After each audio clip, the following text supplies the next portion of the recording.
निशा, तुम्हें ये सब करने की क्या जरूरत पड़ गई? तुम ऐसा कैसे कर सकती हो? लेकिन निशा ऐसा क्यों करेगी? मुझे भी यही लगा था भाभी साहब कि बैग खुलेगा और श्रेया गलत साबित हो जाएगी, लेकिन देखिए क्या हुआ। आप लोगों को सच में लगता है कि मैं ये कर सकती हूँ? मुझे नहीं पता है कि ये इसमें कैसे आए हैं। प्लीज मेरा यकीन कीजिए। नहीं, ये ना श्रेया नहीं किया है। श्रेया ने ही गहने इस बैग में रखे होंगे। लेकिन श्रेया ऐसा करेगी क्यों? एग्जैक्टली, मैं ऐसा क्यों करूँगी? मेरा यकीन मानिए, ये मैंने नहीं किया है। ये श्रेया दी ने किया है। देखो, हर चीज का एक लॉजिकल रीजन होता है, और इस बार तुम गलत हो। श्रेया ऐसा क्यों करेगी? हाँ निशा, भाभी अपनी ही शादी के गहने तुम्हारे बैग में डालकर अपनी ही बहन पे इतना बड़ा इल्जाम क्यों लगाएगी? तुम दोनों चुपके से जा रहे थे और मैंने तुम दोनों को पकड़ लिया, यही सच है। नहीं कुंवर, ये सच नहीं है। आप रुकिए, बहुत बड़ा विश्वासघात किया तुमने हमारे साथ, मैं तुम्हें कभी माफ नहीं करूंगा। आपको सच में लगता है कि मैंने ये सब किया है? मैं अपनी ही बहन की शादी के गहने चुरा कर ले जा रही। निशा, तुमने इस घर की बहुत सेवा की है, हम तुम्हें बेटी मानते थे। हमें बोल देती कितने पैसे चाहिए थे तुम्हें, और इस मुट्ठी भर गहनों से इस हवेली को कोई फर्क नहीं पड़ता। काका, आपको भी ऐसा लगता है कि मैंने ये सब किया है? मैं अपने घर से चोरी करूंगी? निशा, तुम्हारी तो आदत है, पहले दूसरों को अपना बनाओ और फिर उनकी इमोशन का फायदा उठाओ। कितना और गिरोगी श्रेया? अच्छा, ऐसा था तो ऐसे चुपचाप क्यों जा रही थी? हाँ, मैं मानती हूँ कि मैं चुपचाप जा रही थी, लेकिन इसका मतलब ये नहीं कि मैंने चोरी की है। Enough! बहुत हो गया, सच में बहुत खेले इमोशंस के साथ। तुम जा रही थी ना, तो निकलो यहाँ से और अपनी शक्ल मत दिखाना। I don't want to see your face ever again. Get out! निशा, तुमसे ये उम्मीद नहीं थी। आपसे भी ये उम्मीद नहीं थी। कम से कम आप तो मेरा भरोसा कर लेते। तुम यहाँ ये बैग लेकर जा रही थी और इस बैग में गहने थे, यही सच है। इसको कैसे साबित करोगी तुम? तुमने चोरी की है तो मान लो इस बात को। जो मैंने किया ही नहीं है, मैं उसको साबित नहीं कर सकती। और अगर आपको लगता है तो आप मानिए।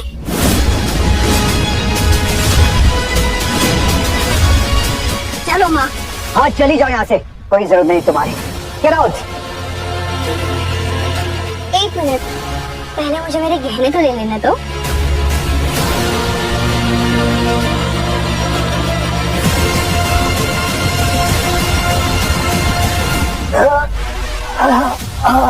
अरे क्या है आपको? बाबू साहब क्या हुआ? भाई साहब, अरे डॉक्टर को बुलाओ। बाबू साहब आप ठीक है?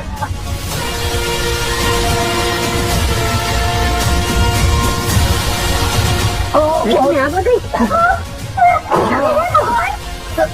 है? हेलो, क्या वो 500 करोड़ का टेंडर नहीं मिला हमें? भाषा निशा की चौखट पार करते हैं। इतना बख्तार का अपशगुन। भाषा, मुझे लगता है कि हमें जल्द से जल्द शादी कर लेनी चाहिए। शायद इसलिए ये सब विघ्न आ रहे हैं। भाभी साहब, शायद सही कह रही थी, जल्द से जल्द शादी हो जाना चाहिए। नहीं, ऐसे बाबू साहब की हाल में शादी कैसे कर सकते हैं? सही है ना बेटा? नहीं बाबू साहब, संभालिए। सारी अनहोनियां रोकने का एक ही रास्ता है, यह शादी होते ही सब कुछ ठीक हो जाएगा। इसलिए जल्द से जल्द ये शादी होना जरूरी है। देखिए, मैंने कहा था ना, हम ना जल्द से जल्द फेरे ले लेते हैं।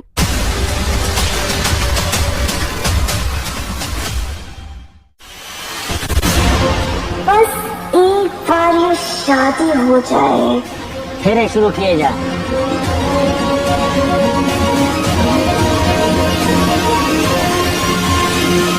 भगवान, क्या हो गया?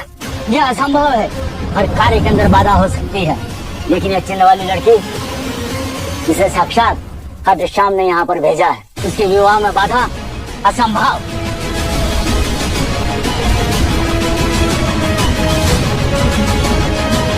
कोई बात नहीं रोहिणी जी, दूसरा गठबंधन आ जाएगा। यह तो बड़ा अपशकुन है। पुरोहित जी, मेरी तो कुछ समझ में नहीं आ रहा है। ये सब क्या हो रहा है? अरे बेटा बेटा देख, मेरे पापा की तबीयत खराब हो गई। मैं भी डॉक्टर को बुला। जल्दी बेटा जल्दी, संभालिए। इनकी हालत पहले जैसे हो गई। आज यह विवाह नहीं हो सकता क्योंकि सब कुछ अपवित्र हो चुका है। विवाह का नया मुहूर्त निकालना होगा। मुझे कुछ तो करना होगा, पुरोहित को पता न चल जाए कि मैं वो लड़की नहीं हूँ। इस पुरोहित का कुछ तो करना होगा क्योंकि पूरा घर इसी के इशारे पर नाचता है।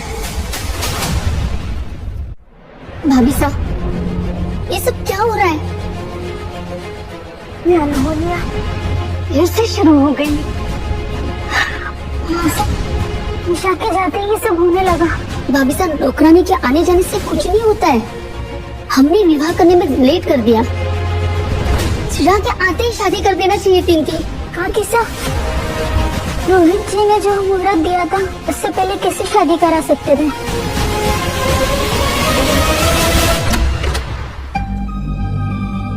अरे पुरोहित जी, मैं आप ही को ढूंढ रही थी। वो क्या है ना, जितनी जल्दी हमारी और अर्जुन की शादी हो जाए उतने ही ज्यादा गहने। लगता है हवेली में तुम नई नई आई हो।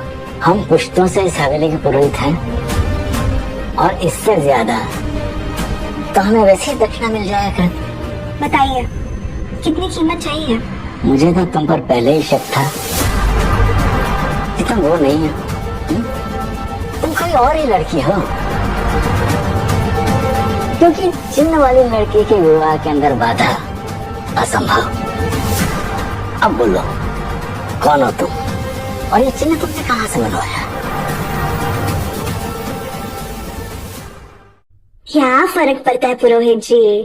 देखिए, जब तक वो असली लड़की का पता चलेगा तब तक तो पूरी हवेली बिक जाएगी। तो इसमें आपका क्या फायदा और हमारा क्या फायदा? शायद तुम्हें अंदाजा नहीं है कि मेरे हाथ में क्या है। वही कह रही हूँ पुरोहित जी, उसका इस्तेमाल कीजिए। आपकी मुट्ठी में पूरी हवेली है। देखिए, इस बर्बादी में हम दोनों का फायदा। तुमने समझ कैसे लिया कि तुम मुझे खरीद पाओगी? हर एक चीज बिकती है, कीमत लगाने वाला होना चाहिए। बताइए क्या कीमत चाहिए?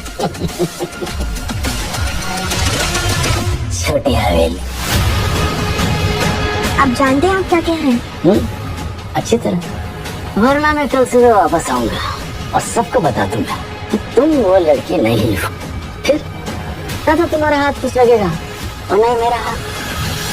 ठीक है, तो शादी के बाद छोटी हवेली आपकी। तो फिर शादी भी हो जाएगी। ये जिम्मेदारी मेरी है। ओके? अब हुआ सारा खेल सेट। अब तो सारा गेम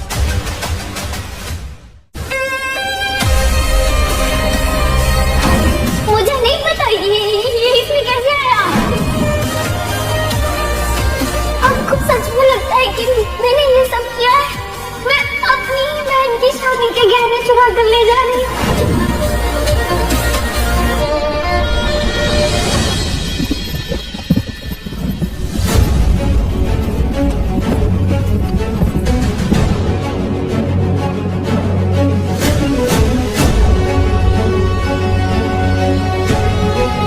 माँ, हमें दूसरी जगह शिफ्ट करने से अच्छा हमें शहर ही छोड़ देते हैं। वैसे भी यहाँ पे कुछ ऐसा बच्चा नहीं जिससे हमें खुशी मिल सके।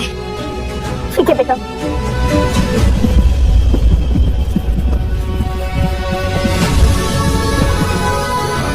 हे भगवान, मेरी बेटी ने जो भी ना इस शहर से कमाया है मैं सब तुझे दूंगी, लेकिन हाँ, एक दुआ दीजिए कि मेरी बेटी के सारे दुख के दिन ना खत्म हो जाए।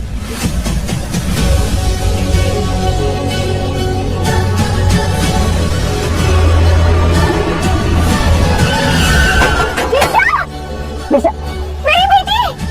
निशा! निशा, निशा! निशा! तुम ठीक तो हो? I'm so sorry. अर्जुन से मुझे आपसे कुछ कहना है। क्या? निशा, निशा! निशा,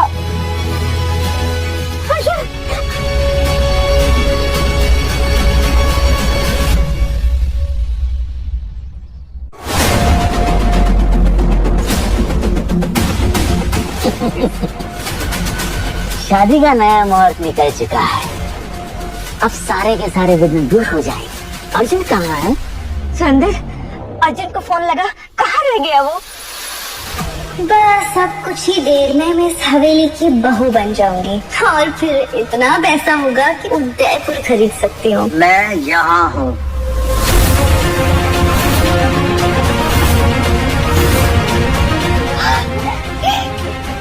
ये वो चमत्कार हो गया। वाह सर, हमारे साथ बहुत बड़ा धोखा हुआ है।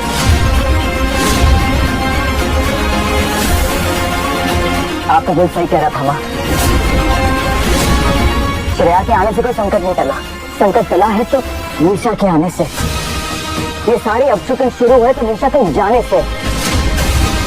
मतलब अर्जुन, इसने तुम्हें जरूर कोई झूठी कहानी बताई होगी। अच्छा, झूठी कहानी अब तुम भी सुन लो।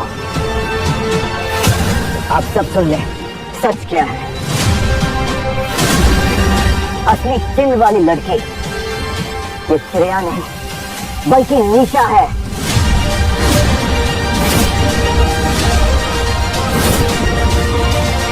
वो चिन्ह इसके शरीर पर है। निशा, दिखाओ इन्हें।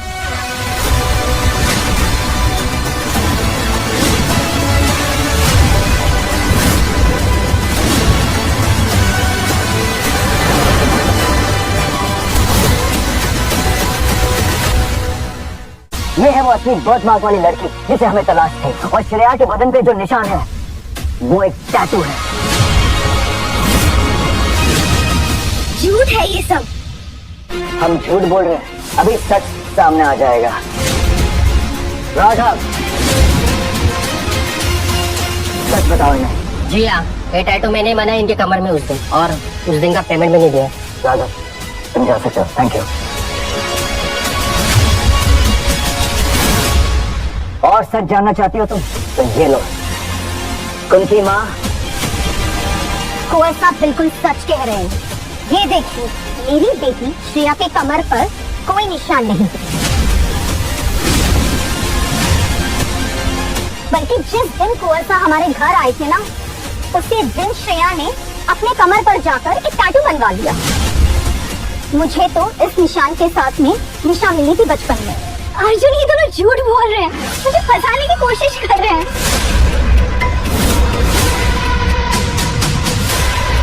और तो और मेरी माँ और मेरी बहन की नजर पहले से थी इस हवेली पर।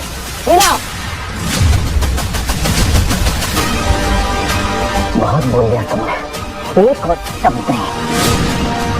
ये तो शुक्र मानो कि मैं तुम्हें पुलिस के हवाले नहीं कर रहा हूँ, वरना जो धोखा किया है ना तुमने हमारे खानदान के साथ, उसके लिए मैं तुम्हें पूरी जिंदगी चक्की पिसवा सकता था। लेकिन मैं बस श्रेया, बस शर्म नहीं आती? हर किसी की किस्मत ना पहले से लिखी होती है, उससे किसी को जलना नहीं चाहिए और ना ही कभी किसी की किस्मत हड़पने, छीनने या फिर खराब करने की कोशिश करनी चाहिए। देख लिया ना, तो हमेशा निशा के साथ में वही करती आई है और अंत क्या हुआ? अब चल यहाँ से और जीने दे इन्हें अपनी जिंदगी। माफ कर दीजिए हमें। आपके कुल की असली बहू निशा ही है।